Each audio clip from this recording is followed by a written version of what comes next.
बोलो जयकारा बोल मेरे श्री गुरु महाराज की जय। श्री सतगुरुदेव जी अपने मौज में आकर फरमाने लगे, हमारी सेवा कौन कौन करेगा। श्री गुरु महाराज जी के वचन सुनते ही सब प्रेमी तैयार होकर खड़े हो गए। एक सेवक अपनी भावना प्रकट करते हुए प्रार्थना करने लगा, श्री गुरु महाराज जी मैं सोने का आसन बनवाऊंगा।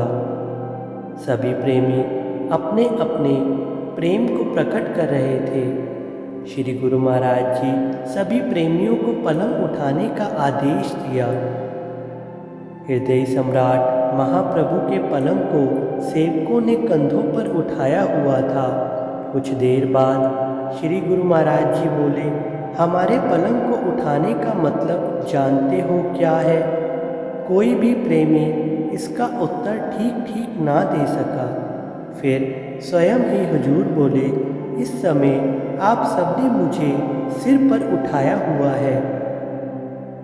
आप नीचे खड़े हो और मैं ऊपर हूँ। इस समय को याद रखना, जहाँ भी जाओ मुझे हर समय अपने अंग संग और सिर पर हाजिर जानना। मैं केवल इसी घड़ी के लिए ही आपके सिर पर नहीं हूँ, बल्कि इसी तरह सदा आपके सिर पर खड़ा रहूँगा।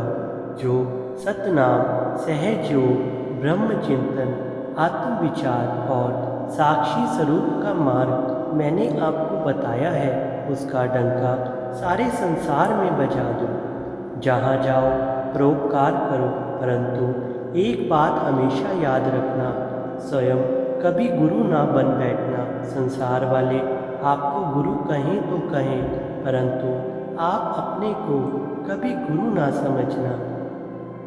इसके बाद अत्यंत कृपा करते हुए महाप्रभु ने अपना हाथ उठाकर बाईं नासिका के तिल पर रखते हुए फरमाया, गुरु के इस चिन्ह को याद कर लो, यही तिल वाला आपका गुरु है।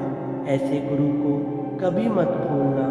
तब सतगुरुदेव जी ने आज्ञा दी, इस वाक्य को याद कर लो, गुरु आज्ञा माने सोई साधु, गुरु आज्ञा भेद अगाधु। जो कोई गुरु की आज्ञा भूले, फिर कष्ट गर्भ में झूले।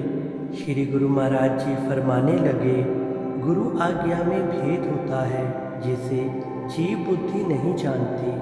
ऐसी आज्ञा जो सेवक भूल जाता है, वह अनेक जन्म दुखी रहता है।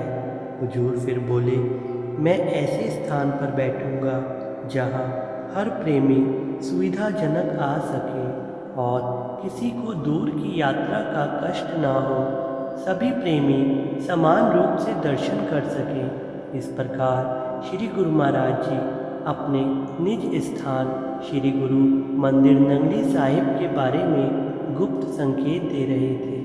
बोलो जयकारा बोल मेरे श्री गुरु महाराज की जय।